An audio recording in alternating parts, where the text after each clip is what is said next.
sa because you know, when we declare the goodness of the Lord publicly, mga kapatiran din natin ay mag-bless. And because of that, we will praise the name of the Lord. Amen?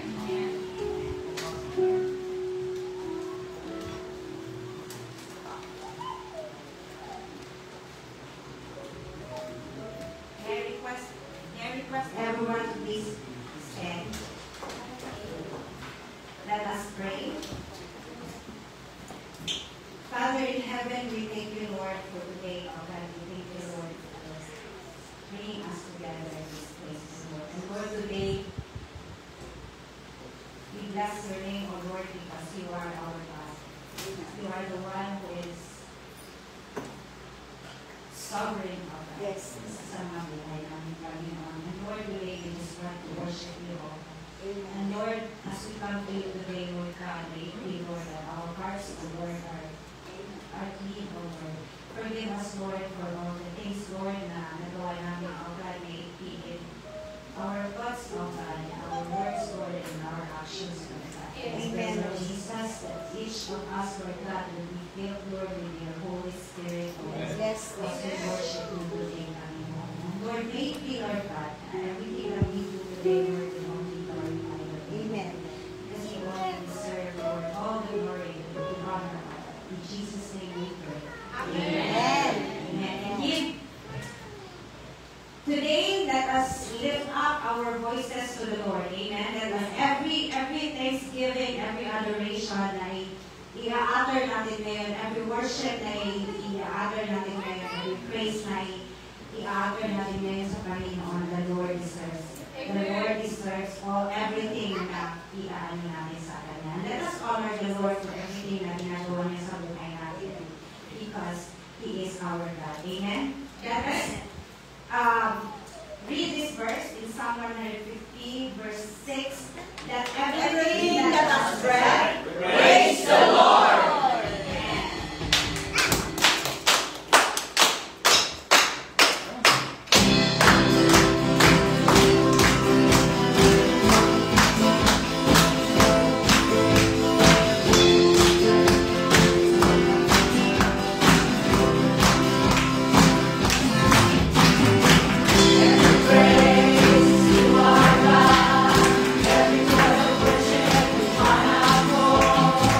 Every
Lord, O God. And may it be, O God, that our praises, our adoration, our worship, Yes.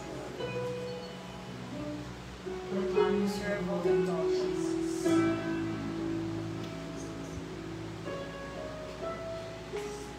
Let us continue to worship the Lord as we sing this song, God. Let us have a heart that is grateful for the things that the Lord has done in our lives.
we thank you, Jesus.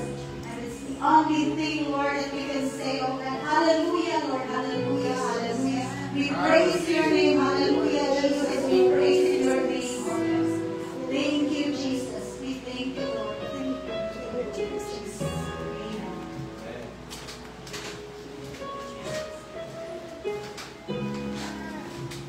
Hallelujah, Lord. We praise you. We honor you, O God.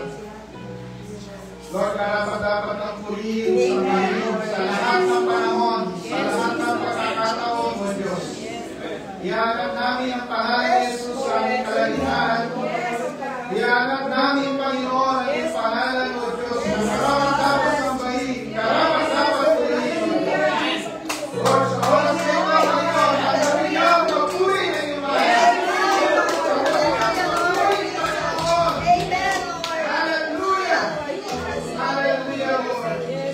Lord, we thank you, O God, sa umaga ito. Patuloy namin dalangin ang iyong mapagpalang kamay ang gumalaw at kumilos, Panginoon, sa aming mahal na bayang Pilipinas. Dalangin namin, Panginoon, ang katwiran. Dalangin namin ang katarungan. Dalangin namin ang righteousness, O Lord, ay talagang dumaloy, O Lord. Ito po ay makita, Panginoon, O Diyos, sa pag-unlad ng aming bayan, Panginoon. Kaya panalangin namin ang paglilinis, O Lord, sa aming bansa. Panginoon, ang paglilinis, Panginoon, sa mga namumuno, Panginoon. Hallelujah. Dinadalangin din namin, Panginoon, ang patuloy kong maipangaral ang iyong mabuting balita. Ang Ebanghelyo, Panginoon, ang katotohanan na iyong salita, O Diyos, sa bawat dako ng aming bayan. Maging dito sa Taiwan, Panginoon, kung saan ipinapangaral ang mga salita sa bawat churches, O Lord, ngayon na nagtitipon, O Lord. Dalangin namin ang iyong mapagpalang kamay, O Diyos, kayo po magpagaling, Panginoon, kayo po gumawa ng himala, kayo po magligtas, Panginoon, kayo po mag-provide, Panginoon, sa lahat ng pangangailangan. Hinihingin po namin, O Diyos, O Lord, ang pagkilos mo, Panginoon, O Diyos, sa buhay po ng bawat isa na narito, Panginoon, sa bawat pamilya, Panginoon. Hinihiling po namin ang kapayapaan at pagkilos mo sa buhay, Panginoon, ng aming mga kapatid na nagulong sa pagpanaw po ng wife ni Kuya Rudy. Patuloy po na ang pagyakap mo, O Diyos, sa kanilang pamilya, sa kapayapaan, Panginoon, ng kanyang puso, ng kanyang isipan, ng Kuya Rudy.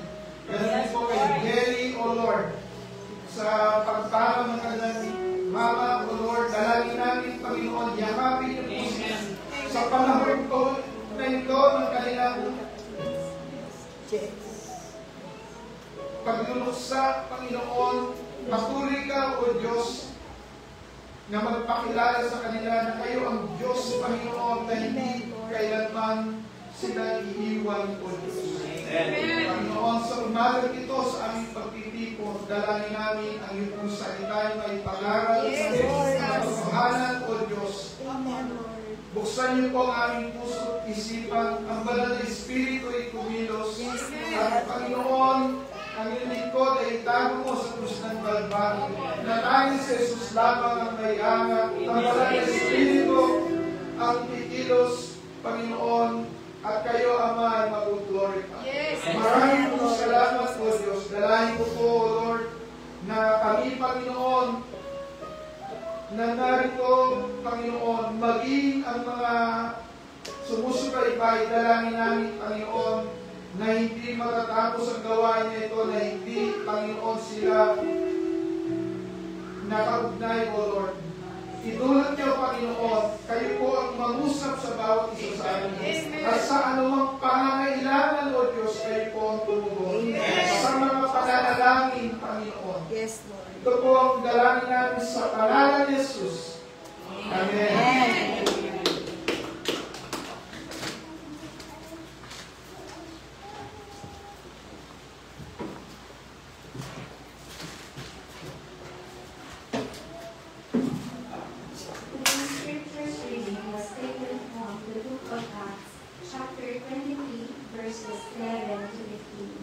The following night,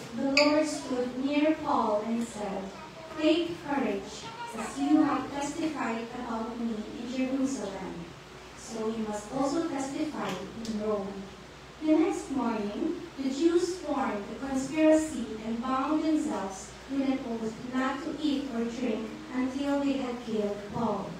More than 40 men were involved in this plot. They went to the chief priests, elders, and said, "We have taken a solemn oath not to eat anything until we have killed Paul. Now then, you and the Sanhedrin petition the commander to bring him before you on the pretext of wanting more accurate information about his case. We are ready to kill him before he gets here." This is the word of the Lord. Thanks be to God.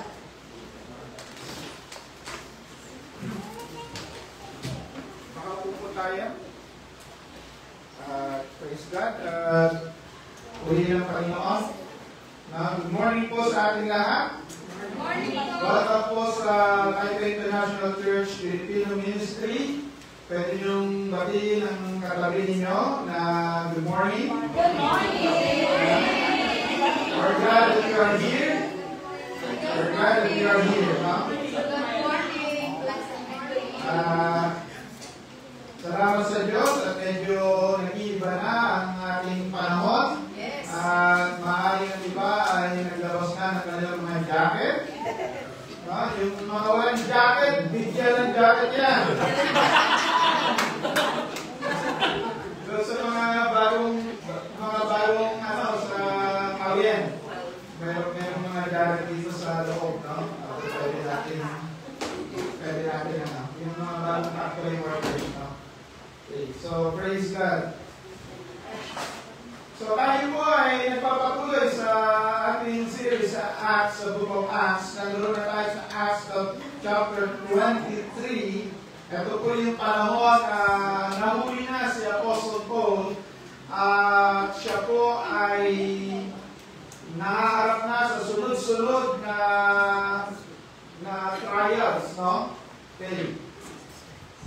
Pero bukod doon, as bilang mga mananampalataya, tayo po ay naniniwala na kahit anong circumstances, laging mabuti ang plano ng Diyos. Amen. And then how can we trust God's plan pagka ang circumstances natin ay parang out of control? Katulad nito ni Paul, no? Na halos sunod-sunod yung kanyang trials, persecution. Pag-usapan natin is the bigger plan of God. Na ang Diyos ay mas may malaking plano kaysa doon sa ating mga nararanasan. Okay.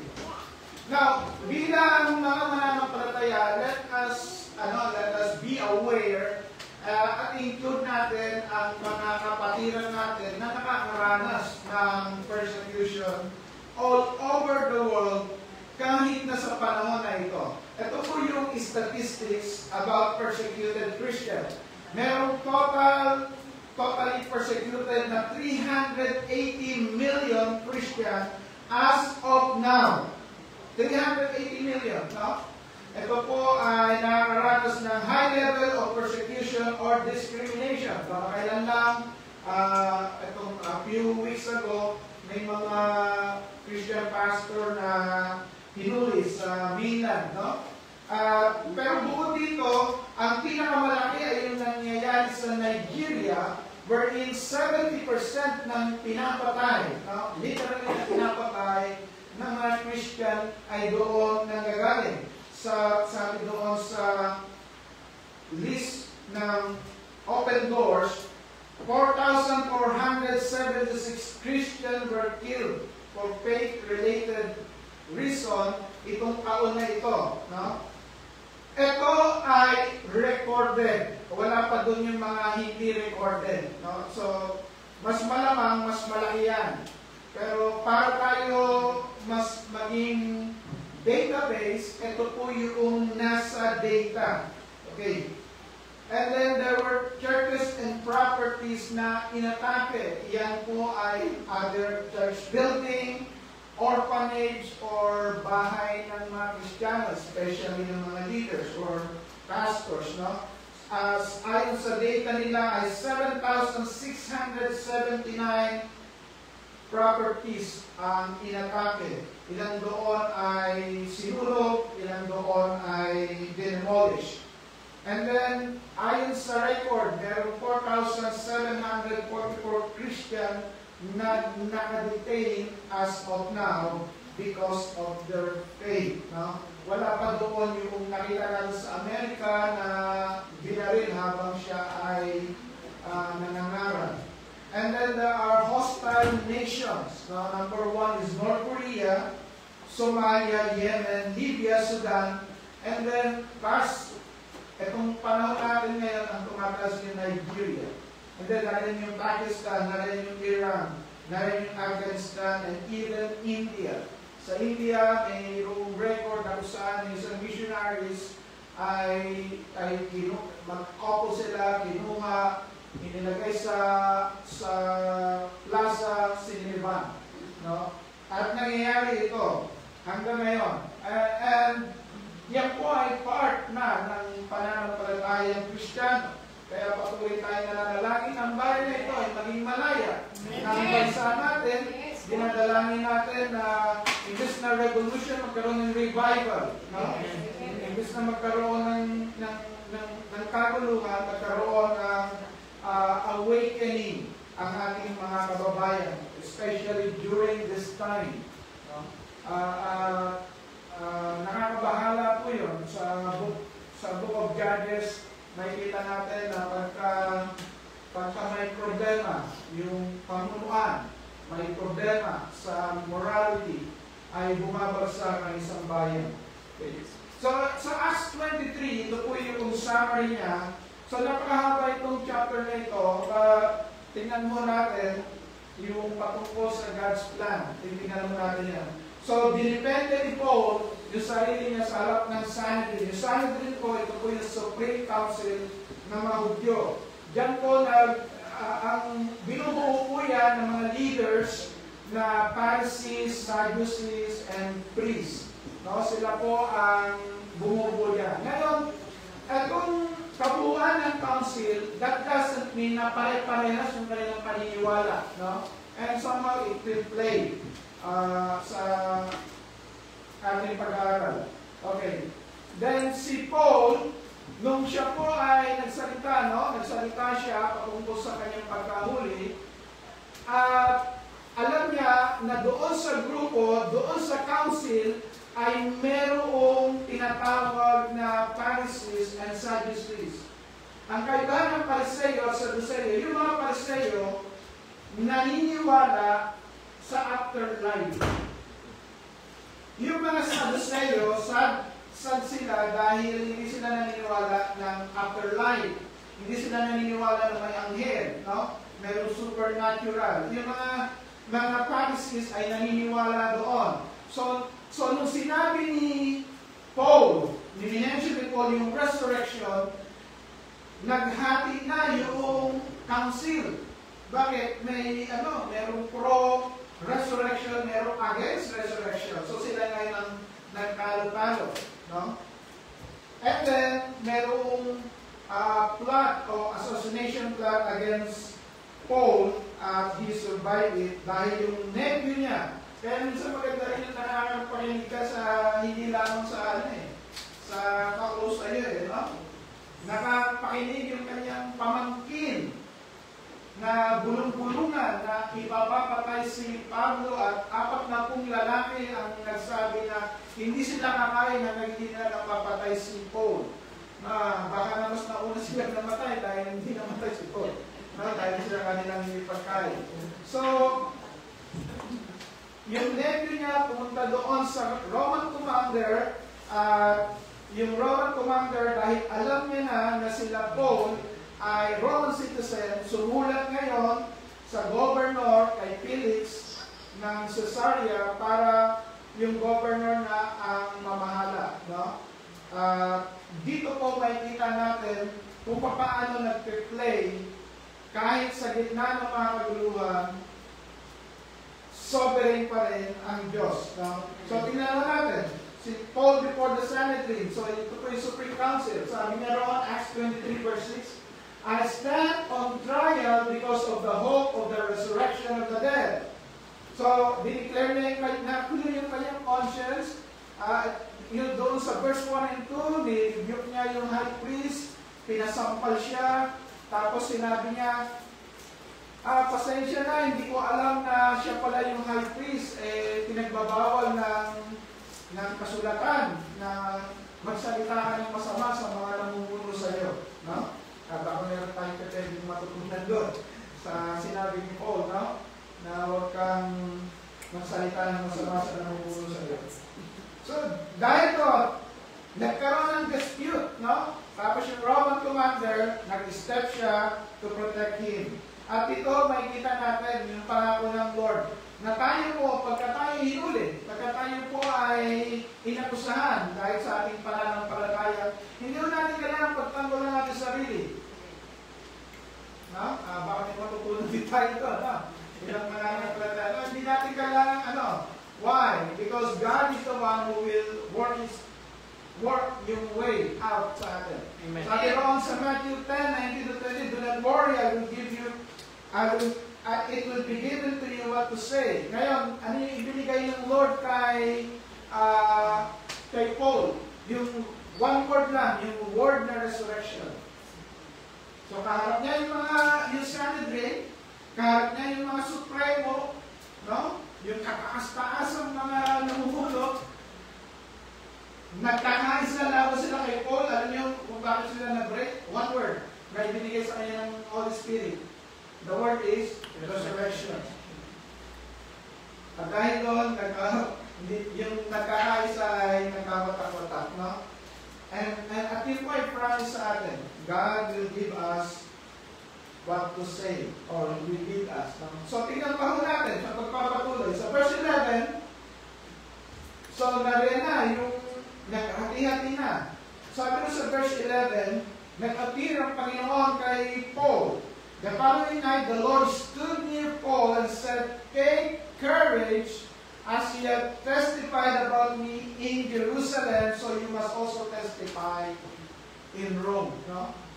So, silang dalawa, ang Panginoon at si Paul, nagkakagulo na hindi sinasabihan ni Jesus, pakawalan kita dito ha, mawawala na yung mga accusation sa iyo, mawawala na yung fake news sa iyo.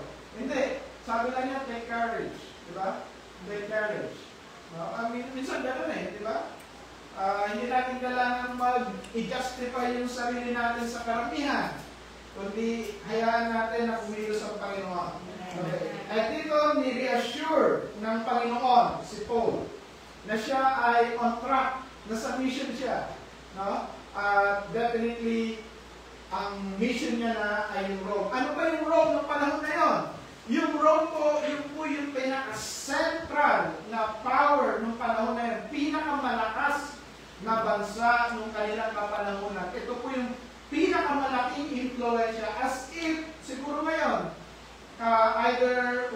either China or Amerika, no? Dalawang malaking boses sa ating kapanahunan. Boses sa ekonomiya, boses sa military, no? At nung panahon na yon, yung Roman Empire ay sumasakop sa napakalawak na lugar, no? Europa, Africa at Asia. Dahil doon, kung ang mensahe ng Panginoon ay mapupunta doon sa Rome, mas mapapadali ang pagkalat ng Ebanghelyo. Maaari ang tingin ng iba, nako, ikaw pala ay inaakusahan, no? Maaari ang tingin doon, no? Kaya ano ang encouragement ng salita ng Diyos? Nung si Joshua ay papasok sa Promised Land, the same, ang sinasabi ng Panginoon, be strong and courageous, no? Ano pa sinasabi sa Romans 8:28? All things will work together for good. Pero yung all things na yun, included yung incarceration. Yung all things na yun, included yung persecution. Yung all things na yun ay included ang akusahan ka. Yung all things na yun, included yung humarap ka sa mga So during that time, Paul received divine encouragement. At vital po yun sa bawat mananampalataya. Sa bawat isa sa atin, no? Kung tayo po ay dumaranas ng kahirapan, dumaranas ng mga pagsubok, napaka-vital po na tayo po ay lumapit sa Panginoon, imbes na lumayo. No? Meron iba na, dumaranas ako ng pagsubok ngayon hindi ko na ako mag-church. Bakit? Hindi kasi ako happy. Hindi ho! Hindi ho gano'n. Hindi rin. Ang pinaka-reason mo is to come to God. Amen. Bakit po? Kung pagod na pagod ka, ang sabi ni Jesus Christ, come unto me all of you who are tired and heavy laden, and I will give you rest. Yung rest na hinahanap mo ay nasa Panginoon. No, yung kapayapaan na hinahanap mo ay nasa Panginoon. At ang kapayapaan na ibinibigay ng Panginoon ay nagtatranscend dito sa kapayapaan na ibinibigay ng mundo. At ano pa yung bagay na bakit kailangan natin ng spiritual encouragement or divine encouragement? Alam niyo bakit? Minsan, akala natin yung nararanasan natin pagsubok, pinakamatindi na yun. Pero sa totoo lang, minsan, pagka narinig mo yung sabi ng Panginoon, be courageous. Ano yung ibig sabihin pag sinabing be courageous na Lord? Tuwing mababasa natin yung be courageous, ang sumusunod doon ay gera. Di ba nung si Joshua, sinabi sa kanya, Lord, be courageous. Ano papasukan niya? Gera. Di ba? Yung be courageous is a warning. Meron pang mas matindi. Yung naranasan ko kayo, meron mas matindi. Kaya tatagal mo! Amen. Tapos sabihin mo sa kagabi mo, tatagal mo! Tatagal mo! Bakit? Diba? Tingnan mo natin, ha? Verse 11, sinabi sa kanya, take courage. Alam niyo sumunod? Sa verse 12, the next morning, the Jews formed a conspiracy and bound themselves with an oath not to eat or drink until they had killed Paul. Doon sa naunang mga verses, inaakusahan lang siya. Ngayon, pinagpaplanuhan na siyang patayin. Magkaiba yun. Yung akusa, para na siya makulong. Ngayon, papatayin na siya. Kaya yung encouragement, mas malamang, is a preparation dahil mas matindi ang susunod. No? Kaya pagka nakakalimutan, be courageous. Ibig sabihin may labanan. Sabi ko, naku, ano ba naman yan? Nasa labanan na nga ako, tapos may susunod pa. Sunod-sunod na nga pagsubok, tapos may susunod pa. Okay, sabi dito, more than 40 men were involved in this plot. They went to the chief priest and elder and said, sabi ron, we have taken a solemn oath not to eat anything until we have killed Paul. No? Meron silang solemn oath. Papatayin namin sila si Pablo, hanggang, no? At hindi kami kakain hanggang hindi siya namamatay. Now, tignan ko natin, sino itong mga tao na to? Sila ho ay religious people. Alam niyo po, ang religion, most of the religion, like, nagbibigay siya ng validation para ma-justify ang ating existence. No? Nagsaserve ako rito, o Lord, nagsaserve ako, may validation ng ating existence. Actually, hindi lang sa religion Sa totoo lang, halos araw-araw, we validate our existence. Kaya ako nag-e-exist para sa anak ko. Kaya tayo nagsasama para sa anak ko. Hindi kayo nagpaksal para sa anak mo. Di ba? Pagka ang validation ng inyong ninyo, madali kayo maghiwalay. Di ba? Ang pinagsama ng Diyos, huwag paghiwalay ng tao. Amen. Di ba? Pagka ang validation ninyo, pagka ang validation ninyo ay gusto, kaya ako nabubuhay para magkaroon ng magandang buhay ang aking mahal at ang aking pamilya. Ay, maganda yun! Di ba? You validate your existence dahil sa mga ginagawa mo. At ganun din ang religion. You validate yung sarili mo dahil sa mga ginagawa mo.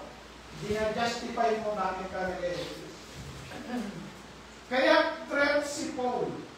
Bakit? Yung message of the gospel tells us na lahat tayo nagkasala, wala tayong magandang ginawa para tayo maligtas.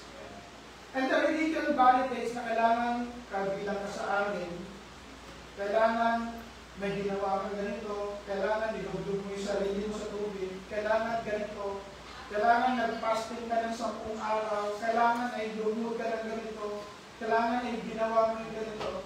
And everything na yun, nung dumating si Jesus, nung dumating yung gospel of grace, lahat ng yun ay na-invalidate dahil ang salvation is by faith doon lamang sa ginawa ni Kristo. Amen. Ano yung na-invalidate doon? Yung mga religious people. Ibig mo sabihin, ano?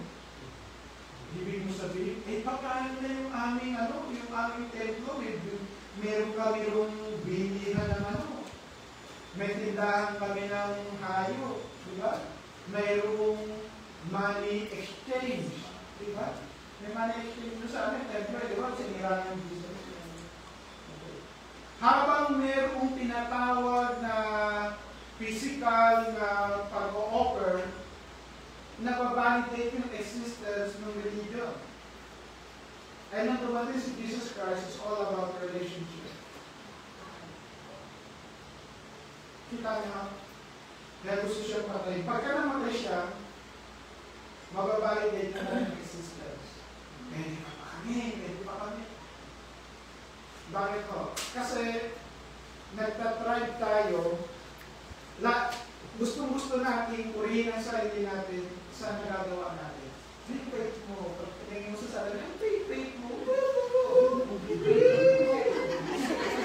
Ginawa mo buti, di ba?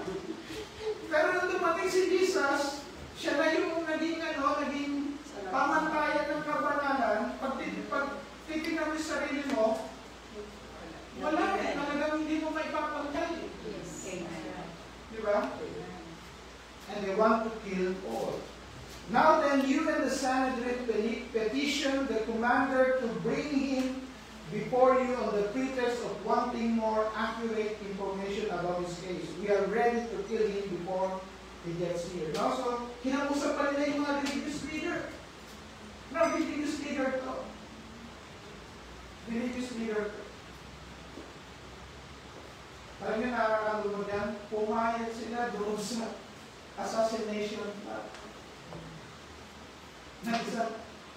Isang tao lang ito.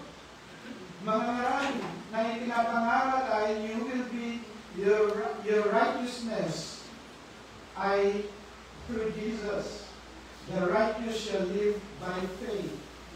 No? So yung natanggap ni Paul na encouragement na sinabi ng take courage is to prepare him for something worse. Hindi kaya ka nakadalo ngayon is to prepare you for something worse. Amen. Hallelujah. Ang sama na natin sinasabi. Pastor, nagpunta na parang nanalangin eh. Parang ikaw maging courageous. Hindi naman. Now, yung nephew ni Paul, bravely step in. So, yung nephew ni Paul, na-discover yung plot, no? Kaya alam nyo, kaya maganda minsan eh. Minsan maganda na kahit pa paano nakakarinig ka ng mga usap-usapan eh. Yung pamangkin ni Paul, no? Nakarinig ng usap-usapan. At yung information niya, dinala niya sa tamang tao, yung commander. At itong record na ito, pinapakita kung papaano yung providence ng Lord ay kumikilos sa ating mga mananampalataya. At minsan, yung unexpected pa na tao, sino yun? Yung commander. No? Tignan ninyo. Yung commander ngayon, hindi yung naniniwala sa Diyos ng Israel. Unbeliever yun. Pero sino ba ang gagamitin ng Panginoon yung unbeliever? Sino pa yung papatay mga believers? Unexpected. Di ba? At doon makikita natin yung pagkilos ng Word. Okay. Ang sabi sa Psalms 121 verse 7, the Lord will keep you from all harm. Sapagkat minsan yung harm ay manggagaling doon sa mga maaaring malalapit sa atin. Hello? Nakaranas na yung gano'n? Unexpected. Pero minsan yung akala mo na maaaring hindi makatulong, siya pa yung gagamitin ng Lord. Kaya nga totoo na all things work together. Dahil maaaring limitado yung ating pananaw, pero ang Lord hindi limitado. Amen.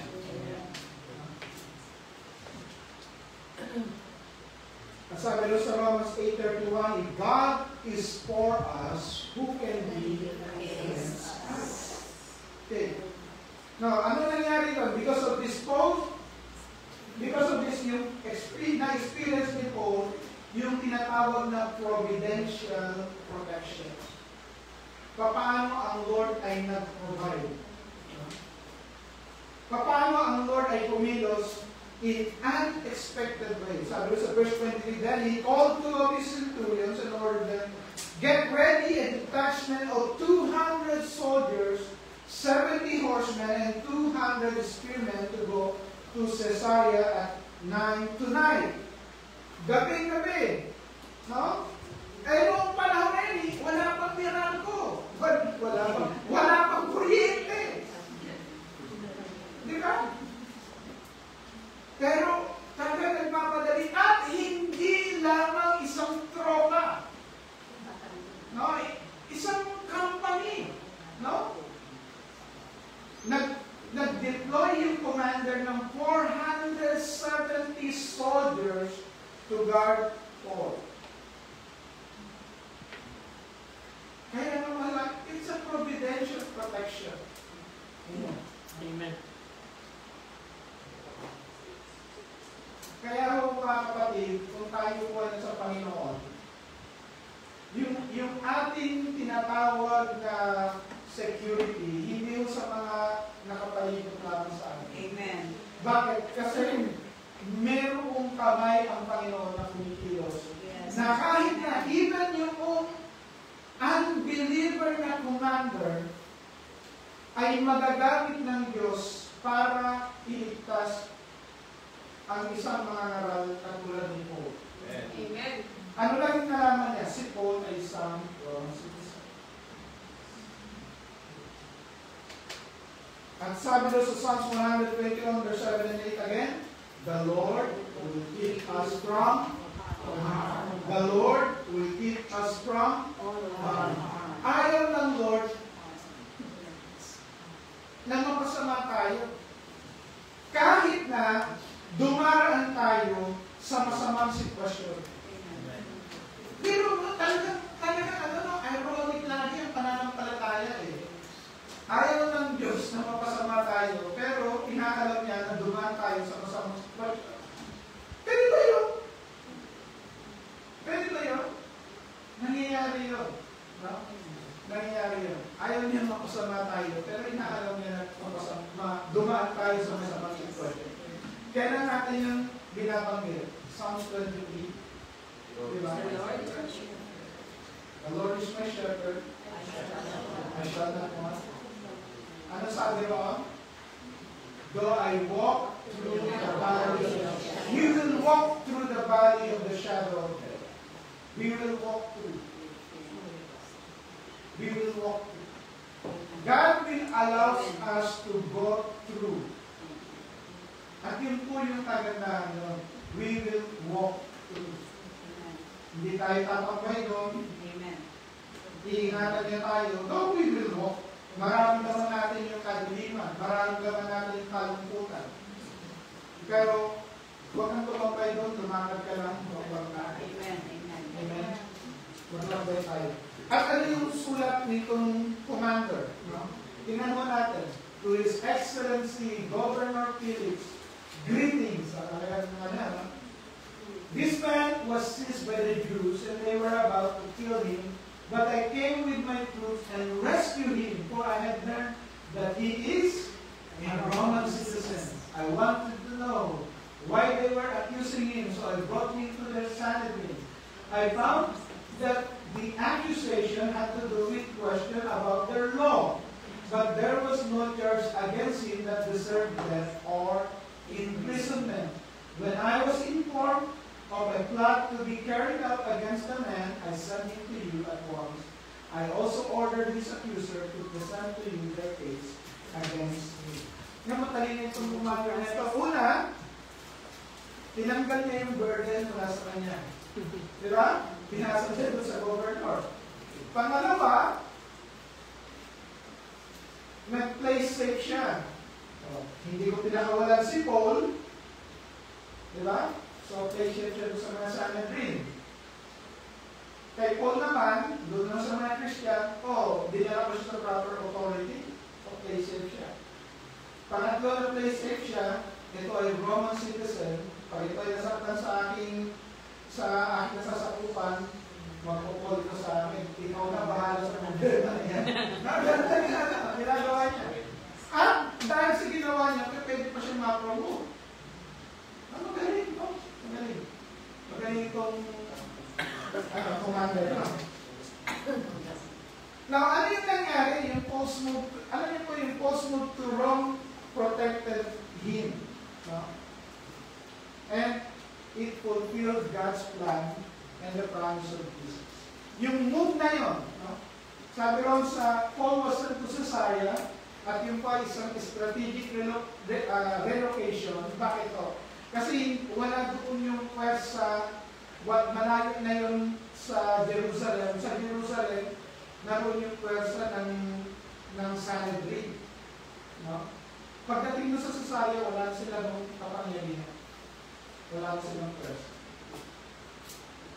Sa Acts 23:25-35, medyo mahaba yan. So, yung Roman commanders na si Claudius Lysias, sinulatan niya si Felix, yung gobernador noon, in-explain niya yung sitwasyon ni Paul, yung threat about Paul, para to protect him. To protect Paul, and even to protect si Claudius. At kina-escort niya ng large army, no? Parang 470. At hindi lang basta mga simpleng sundalo, mahusay na sundalo. At natanggap ni Felix yung letter, at siya ay nag-agree na dinggin yung kaso ni Paul. No? At yung Roman authority, yung plano na si Paul ay mapapunta sa Rome, ay napakalapit na. Napakalapit na. Nasa Caesarea na sila, malapit na sa Rome. Kaya bilang mananampalataya, lagi natin tatandaan, ang Diyos ang nag-establish na ating sa. Amen. Even as we walk through the darkest valley of our life, ang Lord pa rin ang nag-establish ng ating buhay. Bakit ito? Kasi sa totoo lang, darating ang panahon, pagkatapos mo ng darkest valley, babaya mo na lamang ang magiging testimony na lamang. Ito yung darkest valley. Ito yung pinagdaanan ko. No? And that will give encouragement naman doon sa next generation. Okay. Tuloy natin. No? Tingnan natin. Ito yung highlights ng mga nangyari sa Acts 23. So verse 11, the Lord stood with Paul at sinabi niya, take courage, no? As you have testified about me in Jerusalem, so you must also testify in Rome. So si Lord na nagsabi, nag-testify ka sa amin sa Jerusalem. Ang Jerusalem, ang sentro ng Jewish worship. Pero now, you will testify sa Rome. Yung Rome ay ano? World. Ito po yung pinaka-sentro ng world ng kanilang kapanahunan. Ang Rome po ang pinakamalakas na pwersa ng kanilang kapanahunan. Ang Rome po ang nakasakop, no? Sa maraming bayan sa kanilang kapanahunan. Sa Europe, sa Africa, sa Asia. Ang Rome. Ano ibig sabihin niyan? God is setting him up for a larger stage. Yes. Kaya minsan, kung akala mo na may pinagdaraan ka, maaaring tignan mo yun na it's a set up from God to prepare you for His great plan. Okay, verse 12 to 15, over 40 Jews conspired to kill Paul, vowing not to eat or drink until he is dead. Kaya sino kaya ang namatay? Si Paul and 40 Jews. Hindi natin alam, hindi na yung record, no? In verse 16 to 22, yung nephew ni Paul na laman, yun, information na yun, sinabi niya agad sa tama, sa commander, no, sa Roman commander. Verse 23 to 24, yung commander nag-arrange ng 470 soldiers to escort Paul safely to Caesarea. And then 25 to 35, Paul was sent to Governor Felix with a letter explaining his situation.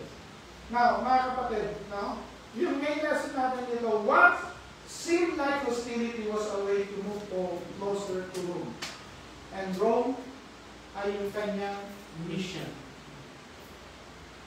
Ang tingin natin, pagka binasa natin, oh, hostile.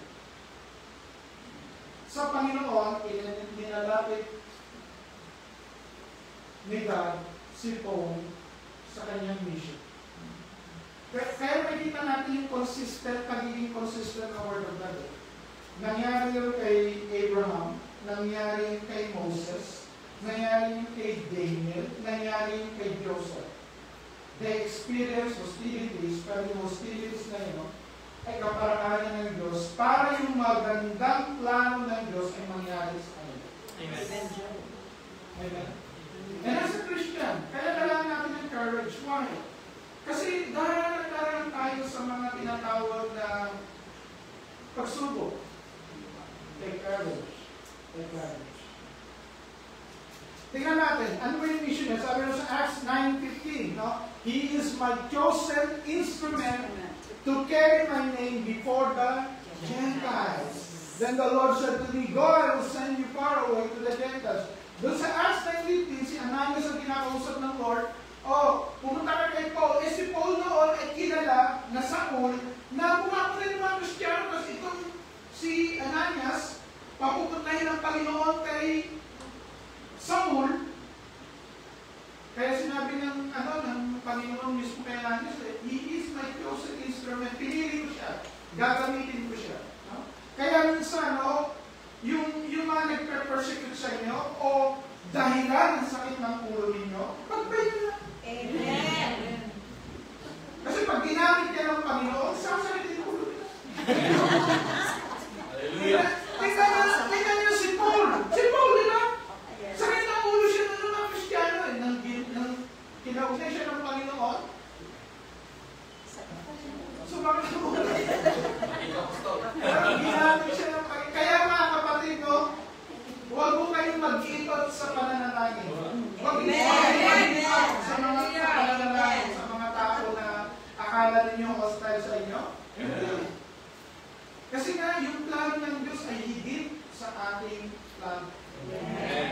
Sabi rin sa verse 13, I'm talking to you, Gentiles, in as much I am, Romans 11:13, no? I'm talking to you, Gentiles, si Paul na nagsasalita nito, in as much I am the apostles to the Gentiles. tinanggap niya na siya yung apostles to the Gentiles. Kinakausap niya na yung mga Christians sa Rome. Kaya ang nakapunta po sa Rome ay si Paul. Doon din siya nakulong.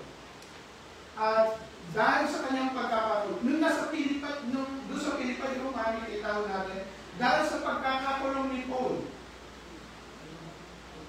hindi makatakas yung mga guardia. Akala nila, binabantayan na si Paul. Baliktad. Dahil naroon sila at hindi sila pa pwede umalis, 24/7 nakakarinig sila ng gospel. Amen. Nakangarap si Paul habang nakulong. Kaya sino ang mga naging Kristiyano doon sa Rome? Mga sundalo. Binabantayan nila. Doon sa panahon na yun, pagka umalis ka sa pinagwawardyahan mo, patay ka. So walang magagawa itong mga sundalo kundi makinig sa gospel ni Paul.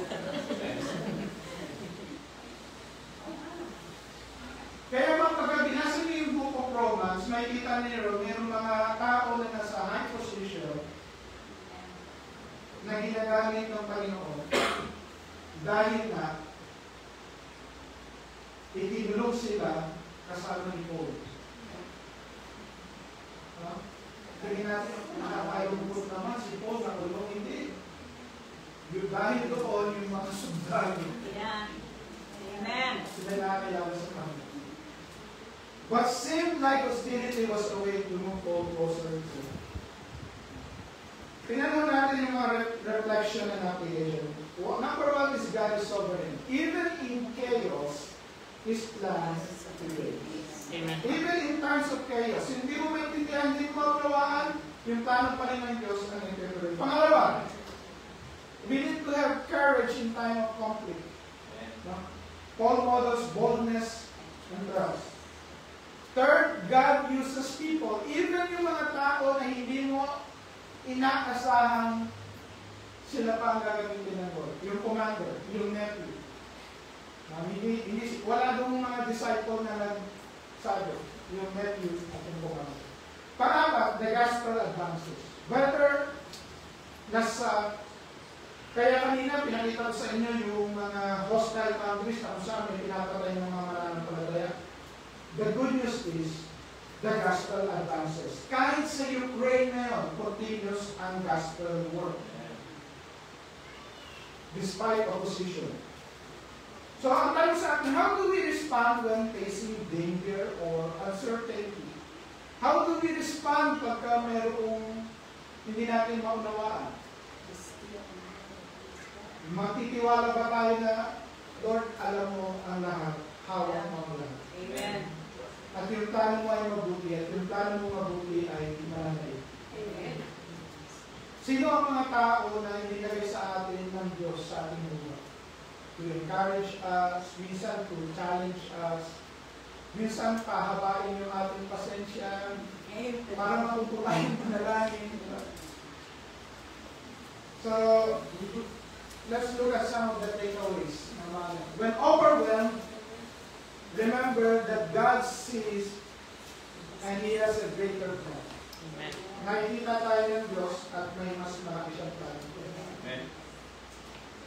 Pangalawa, sa panahon ng kalungkutan mo, pangungulila, let us always remember we need divine encouragement. It's essential for us. At yung encouragement na nare-receive natin from the Lord, encourage, no? Be of good cheer, high preparation, sa parehas, trials and trials. Trials and trials. Why? Dahil yung dalawa na yon ang pwede sa ating magpahina. Parehas yun yan. Trials and trials. Yung trials, dahil sa mga pressure, maaari kang gumiba. Yung trial, dahil sa walang pressure, maaari kang gumiba. Maraming mananampalataya ang gumiba sa pananampalataya dahil walang challenge.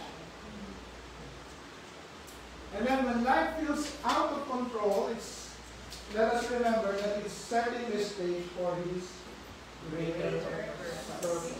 It's consistent from Old Testament to New Testament. when it seems out of control, the Lord is just setting a stage so that His greater plan, so that His greater purpose will be revealed.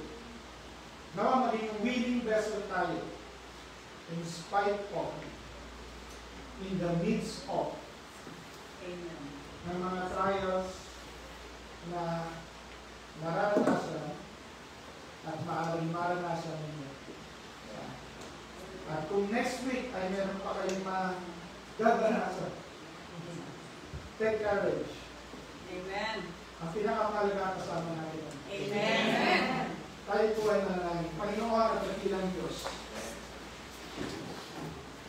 You are sovereign, You are good, Your ways are perfect, O Lord. And Lord, You have greater purpose. Amen. Patuloy po na yung pananalig, pananampalataya namin ay sumayin. Alam namin, Panginoon, that with You, no one can harm us, Lord. Amen. That with You, O Lord, all things will work together. Amen. And that nothing can separate us from Your love. At kahit dumaan kami sa darkest valley, in the end, You will allow us to sit at Your table in the presence of our enemies. Yes, We thank You for Your goodness. We thank You for Your faithfulness. In Jesus' name.